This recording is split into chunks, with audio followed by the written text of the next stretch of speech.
fabulous to have you all here this afternoon. Fine, bright-eyed, bushy-tailed, all that sort of stuff on a Wednesday afternoon.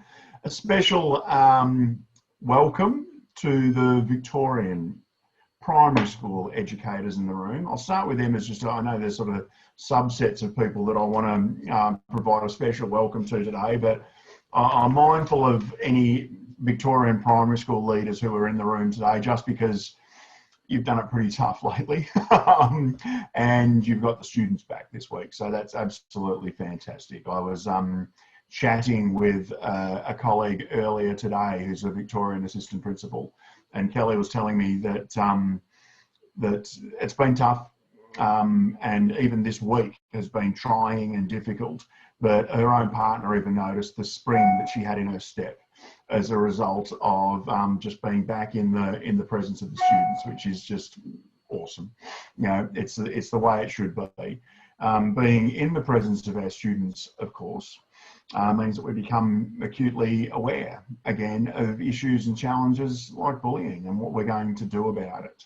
And that's obviously why you're here today, is to have a bit of a chat about how we can lead a culture around our school that kind of bully proofs it. Now, I'm going to admit something. You probably already heard me.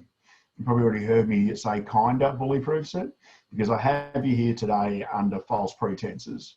A bit misleading, that heading, isn't it? You might even be tempted to label it fake news. How can you bully proof your school? I think you can only go a certain extent towards bully proofing your school, but you should anyway. Because these are what I'm going to put in front of you today is, I'm going to put you in front of you, first of all, the case for how we've gotten bullying so wrong and why it is that school leaders like yourselves continue to face and deal with both the reality and the perception of bullying all the throughout a school year. I know that if I were able to see you all face to face at one time, and if I asked you how many of you have had to deal with this year, the reality or the perception of bullying, that your hands would go up. And often what people tell me when I ask that is that the perception stuff is sometimes something that they deal with more often than the realities. And it's because our definitions around bullying have become so warped in the community. We've become so confused about it, and particularly parents and students have become confused about it, such that they tell us that everything's bullying. You know, that something happens once is bullying, and we know that that's not true. So what we do know about bullying is that the best definitions of it are, first of all, that it's about power. You know, second of all, is that it intends harm. You know, that's really important, okay, to know that that it's harmful, it does damage. And thirdly is that it's repeated. So if we were to have one person who pushes someone over as they're crossing making their way out of the school on a particular day, we sometimes knee-jerk to call it bullying. And why do we do that? Because we become so good at putting mail on things. We become really good at trying to dress something up. What it was a push. That didn't sound like something I wanted to report to somebody, so I had to dress it up somehow and call it bullying. And so bullying has become this catch-all. So one of the things that's incredibly important in your school is to get really clear around your definitions. That one is that it's harmful, two is that it's about power, and three is that it's repeated. And if we can get clear about that, then we can go, okay, how can we create an environment where genuine bullying that we've now predefined and made sure everyone's aware of can be prevented? And that's the best work that we can do. Prevented, of course, means having our eyes open to the likelihood that it could happen anyway. We can do our very best work, but we have unfortunately chosen to build institutions called schools around these hundreds of young people whose brains aren't finished yet. They're not adulting yet, and it means that they're going to make mistakes. They are susceptible to bullying. And not just susceptible to being the victims of it, they're susceptible to being the perpetrators of bullying. In the right circumstances, almost every child, and I would almost contend every adult, could be inclined to use power over another to make themselves feel better in the right circumstances. So this cultural imperative that we've got is about how can we build a culture where those circumstances happen less, And how can we build a culture where, when presented with those circumstances, our students are less likely to bully? So all we're really doing here is a bit of a tilting of the odds. Instead of saying we're going to go for a full elimination strategy, what we're looking to do is to say, can we tilt the odds in our favour so that the likelihood of having to deal with it is lower? On the other side of that, how is it that we can be ready? How is it that we can be prepared to do something about it when bullying does become a problem? So what I want to do before I click over to the next slide and start to get to work on where we went wrong, what I'd like to do is to remind you that you can be involved today. So you can use the chat box, you can put your hand up. In fact, what I'd love you to do for just a moment, if you would, is head into the chat box there. And just if you would, tell me in the chat box, what do you reckon is the hardest part of dealing with bullying? What's the hardest part? Is it the wrong definition? Is it kids? Is it parents? Is it staff members? Is it the media? You know, what's the toughest part of having to handle bullying in yours? Is it the car park mafia? You know, what is it that's the trickiest part for you about dealing with bullying? Is it having the words? Is it having a whole school agreed approach? What do you reckon is the trickiest part about leading when it comes to bullying? I'm going to give you just a moment there to fill out that chat box.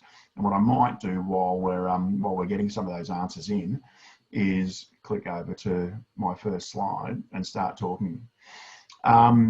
Sorry, Karen says the parent complaints and that the belief that their child is innocent. So they come in to fight rather than to solve the problem. That makes a lot of sense, Karen, thank you. Oh, actually, I'm going to deal with this for just a moment. Erin, tunnel vision of parents' overuse of the word bullying. It becomes that catch-all phrase that describes every poor behaviour. That's a problem. People not believing it is bullying and saying the students need to build up resilience. I'm going to admit to you something when it comes to this one. Lee, thank you so much for mentioning that. Is that we think that resilience is the key to overcoming bullying, and it's not. Empathy is the key to overcoming bullying. But we have habits in our language that don't demonstrate, that don't manifest behaviourally our commitment to that. I have had students in my care who have been in what we would call a bullying style relationship. And I have found myself saying to that student, why don't you just stay away from him for a little while? So it's me using a separatist approach to bullying. And here's what we know from a research proven point of absolute, take this to the bank, is that the number one protective factor against bullying happening in a relationship is knowing things about each other. It's discovering things that we have in common with each other, even if they're not obvious. Yet me saying divide and conquer is a surefire way that they will never discover those things about each other. They won't even fix the problem together. So one of the key fundamentals and I guess philosophies about bullying is that the highest likelihood of a positive outcome is when we can bring these people together. Now that sounds risky. It is. And wherever there's risk, you should have a plan. And so what we're going to do is have a bit of a look at what that plan could potentially look like today. So first of all, I'd like to, spend a moment, I reckon, just having a little bit of an examination here of where it is that we stuffed this up. And we didn't do it with any bad intention. I want you to know that from the start. We actually walked into each of these mistakes with the very best of intentions to do really good work. And we just missed the mark. And it was because we looked at it through the prism of other problems that we've looked at before. If we want to improve outcomes in, say, maths, you bring a program in. I want to point out to you today, well, that's the wrong thinking for trying to improve outcomes when it comes to bullying. So the 6 areas that we completely put ourselves off the track on. First of all, is we talk about awareness as being an endpoint. Now, what I mean by that is that I'm going to get off on a really confrontational footing here, if that's okay. Every time the worst possible outcome of bullying occurs, and by that I mean a young person that takes their own life. I'm talking high end, really the worst possible situation we could find ourselves in. Every time that happens, well, not every time, but often a foundation is begun. The Bill Smith Foundation. And the stated goal of that foundation is always to raise awareness around bullying. Now, if that's the end point, if what we need to do is to make people aware that bullying is a problem and that itself will fix the problem, then we would have made ground on bullying, because whenever I meet with parents and whenever I meet with educators all the way around Australia, and I ask them, could you please raise your hand if you are aware that bullying is a problem in Australian schools, every hand goes up. Not a problem. I'm aware. Bullying's an issue. And so we've got to ask ourselves two really confrontational questions here. So what? Now what?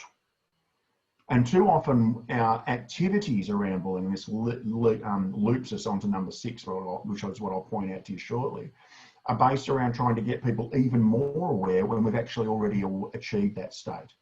On the other side of awareness, we have to ask ourselves what's going to change. What's going to change? Because awareness alone doesn't fix the problem. The second mistake we've made is that we were caught by surprise. We were caught out by the fact that our typical approach, for instance, if we want to improve maths, we might develop a maths program for that, is we were caught by surprise about the fact that we continued to develop anti-bullying programs that got us nowhere, because we felt that we were doing a lot of work. We were busy. So unfortunately, a lot of the outcome of a lot of the anti-bullying programs that are deployed in schools is that the adults feel busy and they feel like they've done something about bullying, but we just haven't. And a couple of the other things, the mistakes we've made is, thirdly, they're around unrealistic expectations, because we say that we're after elimination. We say we are trying to beat bullying. We say we are trying to end bullying. We are saying we are trying to bully-proof our schools. And it's not possible. So what we do is we constantly compare ourselves to an unrealistic outcome, and we're disappointed. And it sets people up such that when bullying happens in their school, they go, see, all this work for nothing. These programs just don't work, or this thing that this teacher reckoned did work. Wrong. We're not after bullying to never occur. We're after measurable improvements in frequency and severity. And we need to track the impact of our interventions to ensure that that's what we're getting. And if we are, but bullying's still happening, you're getting somewhere. And that's a really positive thing that we need to leverage and capitalise upon. The fourth mistake we make is thinking that we can beat bullying into submission with zero tolerance approaches. These have been tried all around the school and their marketing, all around the world, and their marketing gimmicks. It's a wonderful thing to do, to be able to say to a parent on a school tour or in an enrolment pack or at a, you should enroll your kid in our school presentation, that we have a zero tolerance approach to bullying in our school. Good on you. Sorry, but good on you. You'll tolerate it because it will happen. There hasn't been a school environment yet around the world that has been able to eliminate bullying by taking a zero tolerance approach. In fact, what happens when we take zero tolerance approaches is we teach the kids to drive the behaviour underground. We teach them to get better at not getting caught. Now, one of the things that makes bullying much harder to deal with is when it's out of plain sight, is when students lie. And that's what you do when you take punitive and zero tolerance approaches to bullying. They have failed manifestly around the world, and our kids deserve better. The fifth mistake we got there is kind of a linguistic error that we've made around bullying, which is that we've kind of thrown all these feel-good battle cries into the vernacular. We're going to fight bullying. We're going to vanquish bullying. We're going to battle bullying. We're going to beat bullying. Bullying is the enemy. Say no to bullies. And they all sound great, if you're running onto a battlefield, but it misses the point here, is that bullies aren't opponents. Bullies aren't enemies that we simply defeat and leave them in our wake on the battlefield in a bloody mess and then move on. Bullies are people that we want on our side. Bullies are people who've gotten off track, who've been seduced by the notion of feeling good by bringing other people down. We can fix that. That's an environmental challenge. That if we can let you know that actually the better position to be in is not on the other end as we come steaming towards you trying to knock you off, what we're actually doing when we tell these kids that they're the enemy is we outcast them. We make them think they're not part of the tribe. And once you're not part of the tribe, why on earth would you want to demonstrate the behaviours of the people that are in the tribe? So we've got to be really careful about treating young people who make errors in their behaviour because they're just young people whose brains are getting ready for the world. They're not ready yet to be head out there and do most things right. We've got to be really careful about treating them like they're enemies and something to beat. They're not. They're actually potential recruits. We just want to get them onto our team. That's all they are. And then the last thing we do, and like I said, this 6-point loops back to the first point around awareness, is that we become incredibly program and event reliant. And what I mean by that, and I'm going to throw a couple of rocks here, is an anti-bullying programs have become a micro industry worth billions of dollars. To the point where there have been, the latest estimates are there are around 9,000 anti-bullying programs around the world. And for me, one of them should have worked. One of them should have been successful in deprogramming bullying behaviours out of their students, in which case we would go, that's the program we need. But what we do instead is we run a program, we run its shelf life, we let all the motivation slip out of that because it's not getting anywhere for people, and then we invent another program. And people who are marketing into the education market know this very well, and they make promises about this is the one, but really 9,000 times. Then we've got to ask ourselves from an event-based point of view, and I would contend to you that the events we run around bullying tend to be around awareness raising. So the loop back to the first point here. So let's ask ourselves a really honest, tough, confronting question for a moment. And that is, did we really think that we reduce the likelihood of a young person or young people in our school bullying by getting them out onto the oval and getting them to spell out, say no to bullying in their bodies, so that a drone could take a photo of them that we can whack on our Facebook page and say, see what we did on the National Day of Action Against Bullying? Did we really think that that would make a significant behavioural shift for them? In fact, I think most of them probably are more likely to have gotten sunburnt than they were to actually sit there, lying there in the middle of the letter L in bully going, oh yeah, I better not do this anymore. It's an awareness raising exercise. Nothing evil about it, but I think that it is genuinely misguided. We've missed the point around what it is that tilts the likelihood in our school of bullying existed back in our favour. So my intention today is to, I've started quite depressing, haven't I? You know, this is everything we've got, oh no, you may have had a few moments today where you've gone, oh, that's us, that's what we do. It's all right, it's all right. I've got my negativity out of my system now. And what I really want to do today is to present you with 10 research proven approaches that you can, interventions that you can implement in your school really quickly that will allow you to do the tilting that's necessary to start to reduce the frequency and severity of bullying in your school. So let's get cracking. I want to point out first up that I stand on the shoulders of giants today. I'm standing on the shoulders of an entire university, in fact, today. This is some work that's been, this is a synthesis, my synthesis today is of some research that was done in 2012 by the University of London. And what they did, the reason I love this research, the reason that I think that sounds odd, doesn't it? Who loves research? But I love this research. And the reason I love this research is that it wasn't another hypothetical construct. So it wasn't a university that said, let's put this program in the school and see what makes a difference, or let's get them to do this and see if bullying gets better, or by what degree. They said, let's do nothing. Let's just go to all the schools we can find who are already having reasonably good results when it comes to bullying. And let's find out what's common in them. Let's see what it is that exists in those schools. And so I really like this research. They actually went to 1,378 different schools who were, wrong analogy, but punching above their weight when it comes to bullying. And they said, let's see what they're doing.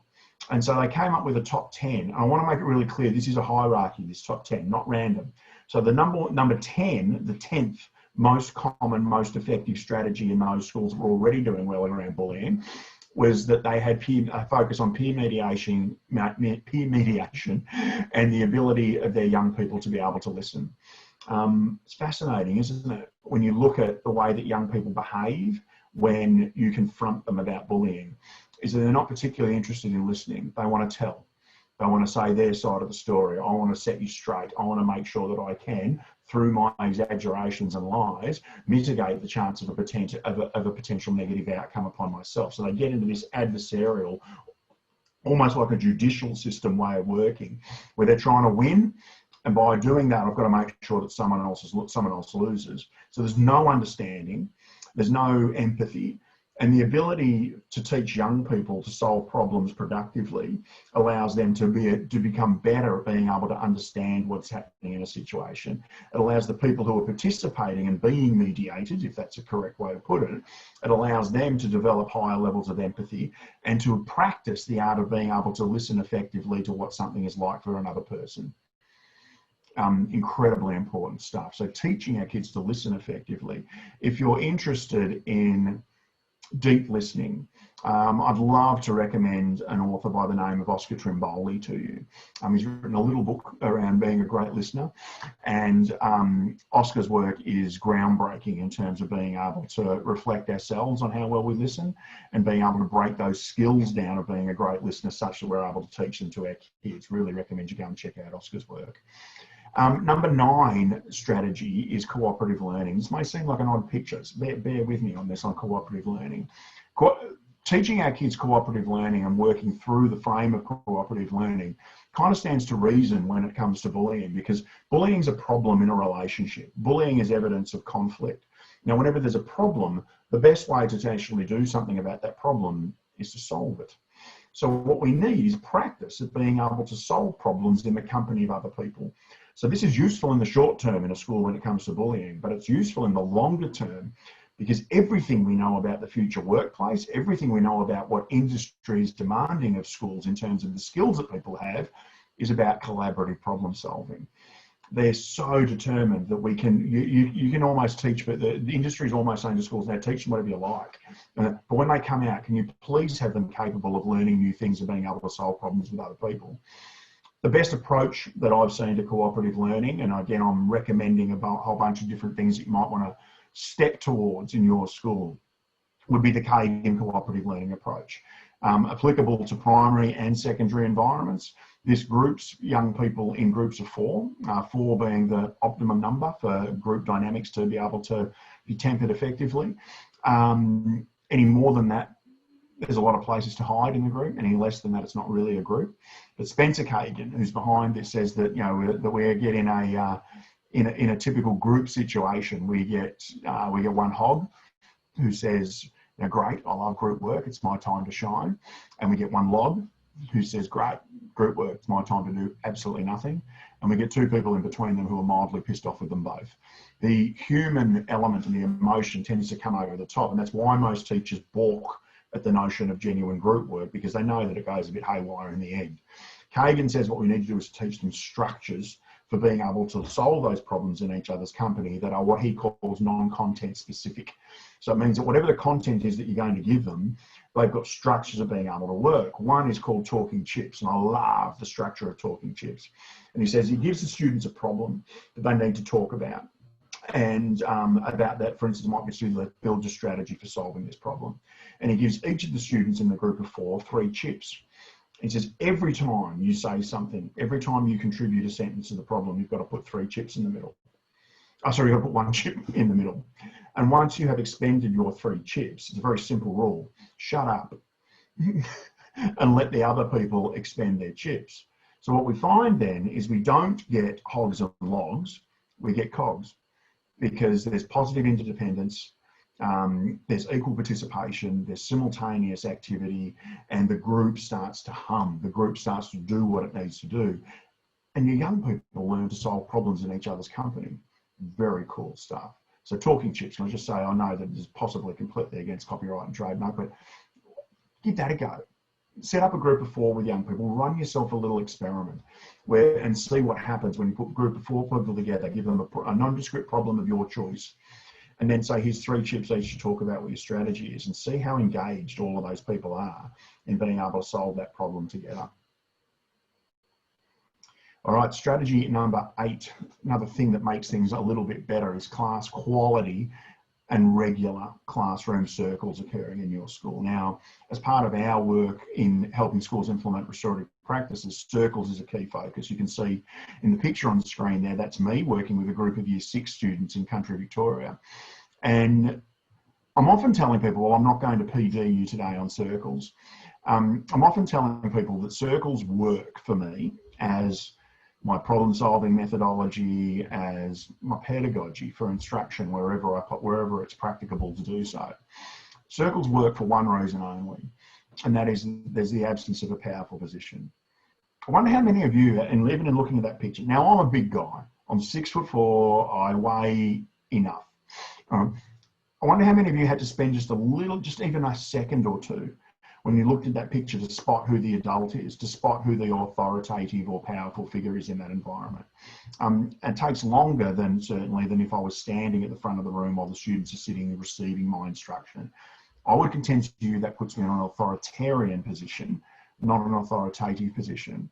And the students in this circle are really engaged because there's just as much likelihood that they're going to have to answer a question than any one of their peers.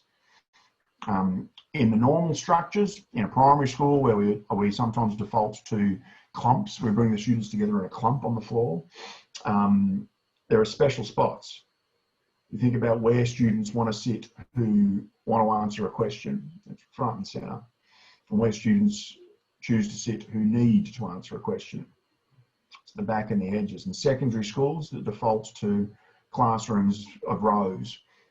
There are special positions in that dynamic for people who don't want to participate in the lesson. They're at the back, but there are people who actually are good learners who tend to sit at the front, and it's because they're playing the dynamic against us.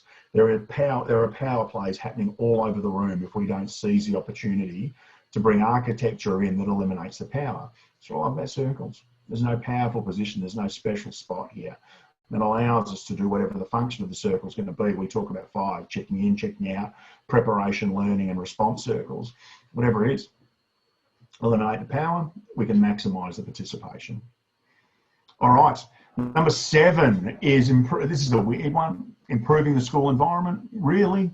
Bullying will go down if we make the school a nicer place to be. Yeah. And the reason for it is that, and this is what the University of London discovered, the reason for it is that we all, one of the most fundamental influential drivers of human behaviour is context, which means we all move our behaviour according to the place that we've just walked into. So there are normalised behaviours in a variety of different contexts. So we behave differently if we walk into a church than if we walked into a rock concert. We behave differently if we arrive at a grandparent's house versus arriving at a football match. And when young people walk into an environment that looks kind of special, looks kind of good, it looks like a place that's pretty cool, then what happens is that their behaviour adjusts accordingly. We kind of go, wow, this is a nice place, I want to behave the right way. So I'll never, ever criticise a school leader who spends some of the school's maintenance budget on a lick of paint or some new equipment or putting in some places where kids can congregate in the environment. I saw one school that actually had a reduction in bullying in their school over a 2-year period after it installed an outdoor stage and picnic area. And the students started to use that to put on concerts and to sit in groups watching those little plays and concerts. Why? Because the architecture drove them to behave a certain way that created no room for bullying. That meant that we just had to work together. So improving the actual environment of the school is actually a really powerful way to improve bullying in your school. I always catch myself saying improve bullying. It sounds like I'm doing a sort of double negative there. Hang with me, I'm sure you know what I mean. The next couple are kind of interesting. Number 6 is parent care involvement. And this, first of all, is an informal involvement. So the reason for the picture of a working bee here as a reminder is that getting parents together and getting them involved in what the school's doing at the school without sort of making it onerous, without ramping up commitment, without trying to get something extra out of them, without trying to tell them off, without trying to nag them, is really important. Just give them a place to congregate, give them a place to get together, give them a place to see if they can make a contribution, give them a place to feel like they're valued. And if you can set up as a school leader ways that they can both dip their toe in the water and also ways to regularly be involved, then you can do a significant piece of work there in terms of getting your parents involved in what the school's doing around some really important stuff. One of the things that we did at a school where I was principal, my first principalship, was we had a weekly assembly, fortnightly assembly on a Friday morning. And after it, we just started a morning tea club. You know, where after assembly, we noticed we had a decent turnout of parents at assembly, and they flooded straight out of the school. We said, no, don't flood out of the school. We've got a free cup of tea and a scone for you over here. And we want you to just get together and have a chat. And as a principal, it was incredibly important that I attended that. There was no agenda.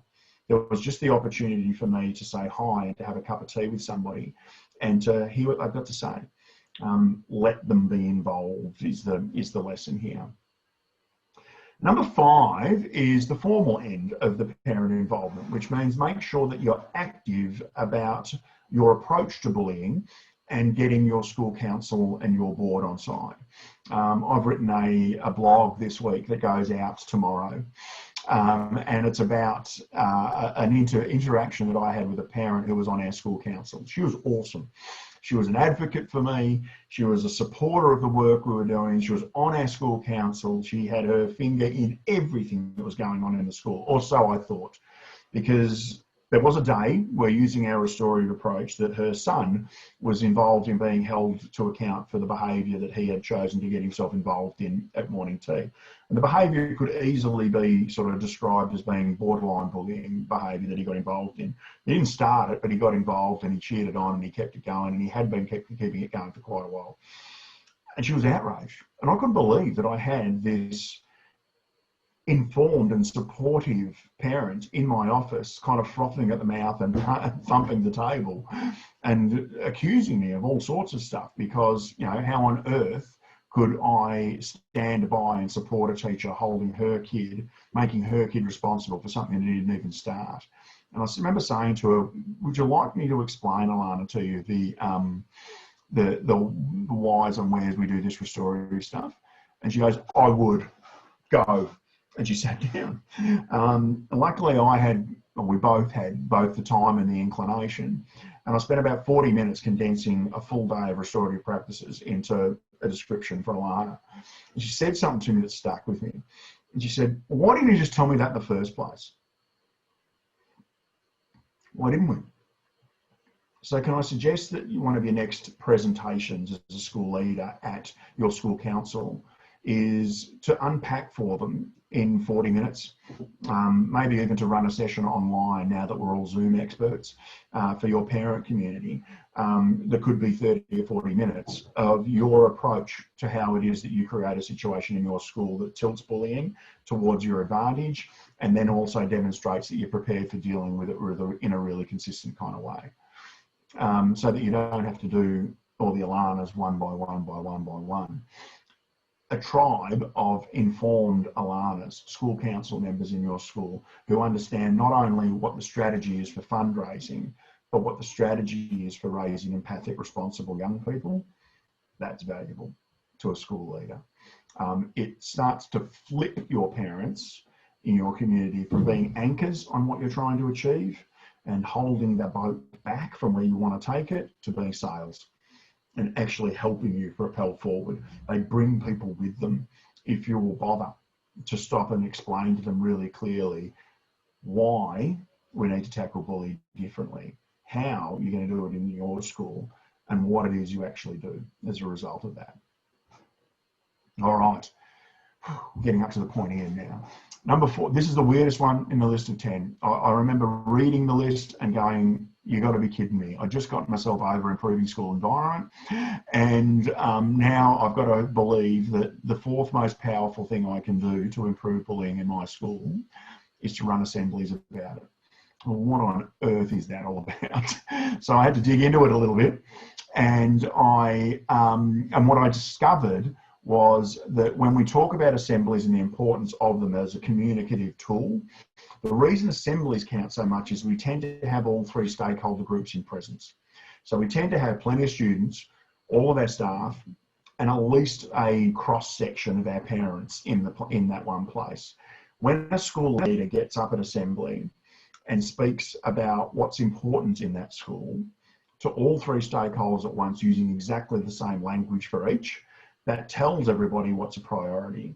So can I say, if you get up at assembly and tell everyone about read out the top 10 from cross-country winners from the previous week, if you let them know that sausage rolls have gone up by 15 cents at the canteen, and if you also let them know that the library books are due back in 2 weeks, you will send a strong message to the community, to all three stakeholders, that the key responsibility of school leadership is kind of organising stuff. And that's school management, not leadership. Leadership is deciding that the work that we do around the two priority areas, the two reasons that parents send their kids to school. They send their kids to school because they want them to be educated. So we've got to talk about teaching and learning when we're at assemblies, how we do that in the classroom. We've got to position ourselves as experts. We want people to think that's our priority. And then the other piece of it is their parents send their kids to school because they want us to work with them to turn them into decent citizens. I want to know how we do the personal growth, the social skilling, the collaboration, the creativity. And if we get up and say, this is how we do it, and these are some of the reasons we do it, and this is some of the outputs, some of the successes we've had, then all those three stakeholder groups will know that this is a priority. And this includes getting up there and talking to people about, this is how we build a culture where bullying is kind of starved. And this is what we do just in case it sneaks through. If you've got any questions, come and have a chat with me at the morning tea afterwards. That's a wonderful way to position yourself as a confident expert. That people genuinely don't feel like arguing with experts. But I can argue with someone who just organises stuff. I know as much about this as you do. So we've got to let them know that this is our priority and this is our expertise. And assemblies are still a really fabulous way to get that done. Number 3, we're in the top 3 now, is that citizenship education. And this means we actually are explicit about telling everybody who works with us that what we do is we train young people to be functioning members of a democracy. We teach them how to navigate social situations. We teach them to expect conflict. We teach them and we put them in situations where conflict is actually likely, so they can get the possibility and the practice of having to use the conflict resolution techniques that we're talking about. We speak openly about bullying. I have spoken to several school leaders recently saying, I don't like saying bullying around the parents because they kind of react to it, and then all of a sudden we've got a spike in bullying because we prime them for that. I get that. But instead, could you say these are all the positive strategies that we use to both prevent and respond to bullying? And you start to make it quickly less about, oh, because we've got a bullying problem. So no, we're just scouts. We're just prepared. We acknowledge that it's something that parents are worried about. So we should have a plan in place for that. When I talk about anxiety and parental anxiety, and it's actually typical of nearly all anxieties, is that one of the things that triggers anxiety is the absence of a plan. It's the feeling that this isn't going to get better. So put the plan in place, and this is how we build young people. Every one of our partner schools, for instance, has a student engagement plan that unpacks in one page. It goes up in foyers, it goes home in enrolment packs, it gets spoken about at school council, a one-pager that says this is how we behave ourselves at school because this is how we turn your kids into great citizens. Now here's the good part. If we can be explicit enough to put that on a page, then what happens is our parents can do it. It's just one page. It's not a 15-page behaviour and bullying policy. It's one page. It says this is how we should conduct ourselves around each other. And every school's capable of that. Okay? And just make sure that the bent that you have for what the words that you put on that page are behavioural. They're about our conduct, and that it's about how that conduct manifests in such a way that it's turning young people into great citizens. All right, pointy end now. Number 2 is, you probably knew this one was coming. I think if you thought it through, you probably knew that one of the most important things that you can do as a school leader is to model this stuff. It's actually, the reason this comes in so high is because of the risk attached to it. So the risk around adults modeling positive relationships in the school is that you could do numbers 10, 9, 8, 7, 6, 5, 4, 3, and then undo it all by having adults in the school who model inappropriate behaviours in terms of power. You know, adults who bully their way into getting what they like in front of our young people. Adults who get themselves into conflict and allow their emotions to drive what they say in that conflict. Conflict is to be expected. Disagreement is to be expected. Difference between expecting it and encouraging it, sure. But if it's expected, then what we need to do is to have our way of dealing with it. And the way is number one. And so that's having what we call a restorative ethos and culture. That came in at number one. This is the most common, the most powerful presence in 1,378 schools who are already doing well when it comes to bullying.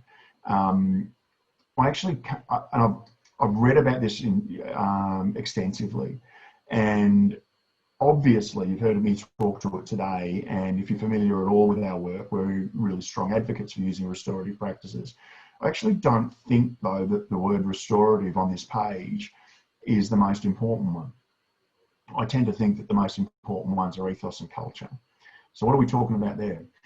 Culture, and we talk about this a lot, is a behavioural set, a big ball of behaviours that have been added to by every single one of the stakeholders in your school. Every parent, every staff member, every student contributes behaviours that become this big ball called culture.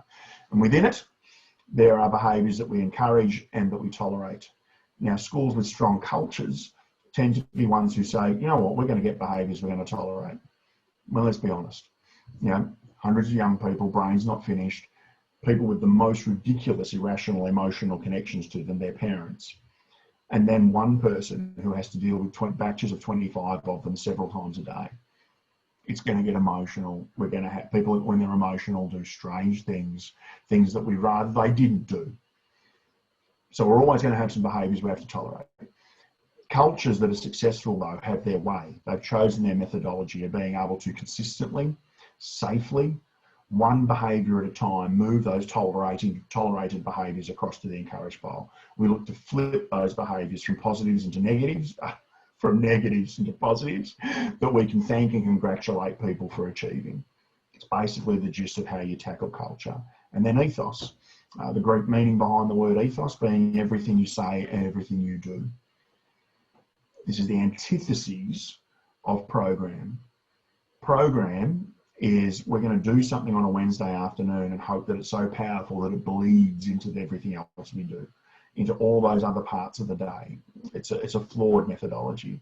Ethos means it tells us that our restorative intention, our intentions around better relationships, our intentions around conflict resolution, our intentions around empathy and responsibility exist in every interaction.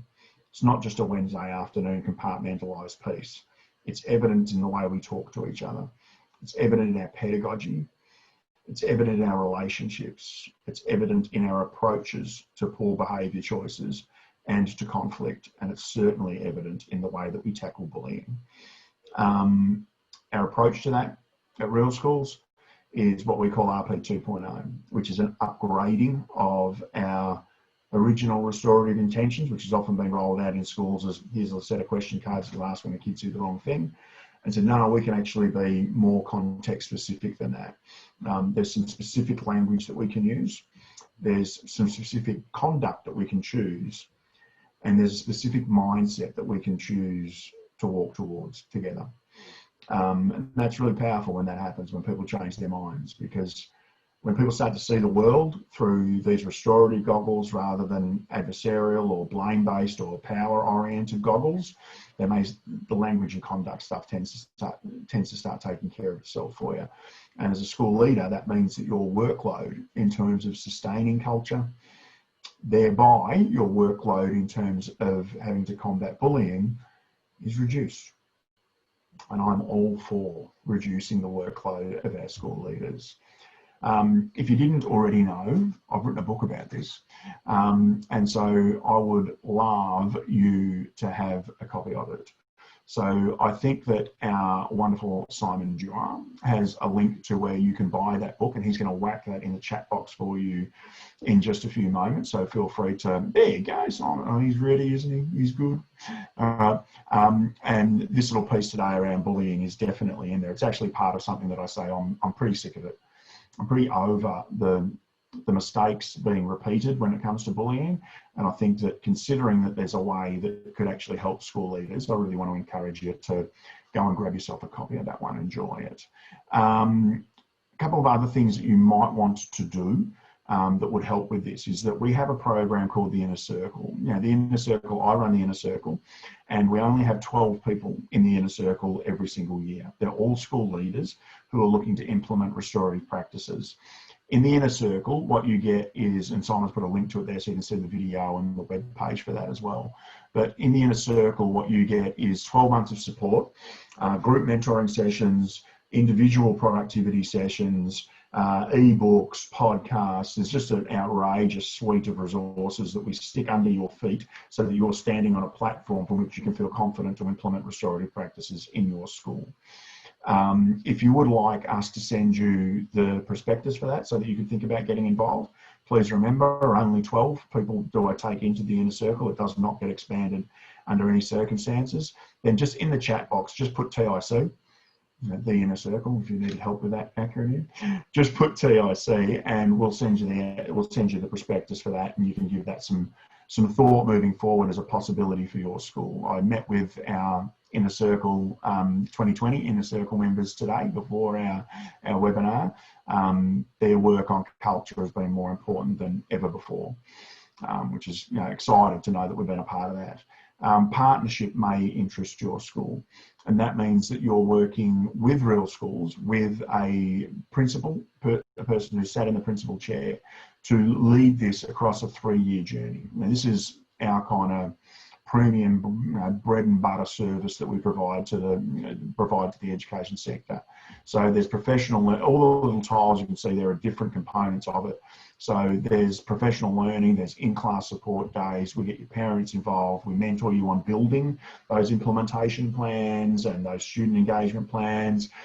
There's an outrageous amount of resources that sit under that. Is that a good fit for your school? I don't know. We need to talk about that. So if that appeals to you, Simon again has posted for you the link to be able to check that out. But if you would like a conversation about that, or even if you just want me to send you this little flyer on the screen here so that you can see what that's all about, then just put the word partnership in the chat box. We'll send that out to you and we'll see what happens. We'll just have a chat. Actually, we won't see what happens. We'll talk about it, see what the fit's like, and see if the timing's right for your school. Last message is that the next webinar that we're going to run, this one today very much for our school leaders, but the next webinar that we're going to be running, next video tutorial next Wednesday afternoon, is our last one in this series of video tutorials. It's for educators, so you might want to get your teachers involved in this one. It's called Teaching Empathy. So you will have heard me at some stage today say that empathy is the key to unlocking bullying. It's just true. It's just true. The likelihood that you will do something like bring someone else down so that you can feel powerful, if you've got some insight into how that makes the other person feel, that's one of the key protective factors against choosing that behaviour. That's a mitigating factor against it. It's certainly more effective than one more anti-bullying program. So I want to encourage you to know that this one's for teachers, so not just for school leaders. Grab that link, send it out to everybody on your staff. We'd love to help you with our final video tutorial in making empathy genuinely one of the hallmarks of your school. And you know what? That's about it for today. So if you came on, I'll tell you what, you tick it out. I can still see there's got quite a lot of people in the room still here. You tick it out today. Can you tell me what you get out of today? What's the one? Was there one of those number 10 that you go, oh, that one's under my skin, or oh, I'm going to actually do that one, or oh, that's the biggest opportunity for our school. So if you would use the chat box, and then on your own merry way. And I really hope today's been useful for you. If we can be of further use to you, then by all means, jump on that email address there, go and check out the website, give us a call, all the details you need are there. But I would love, I'm just going to sit here. So to finish our video tutorial today. So if a couple of comments pop up in the chat box or a question that you might have about the presentation today, I'm going to sit here until that attendee list drifts down to almost nothing. And then I'll press the end webinar section button. But until then, I'd love to know what you thought, love to know what you got out of today. But if not, happy days. We'll see you next time.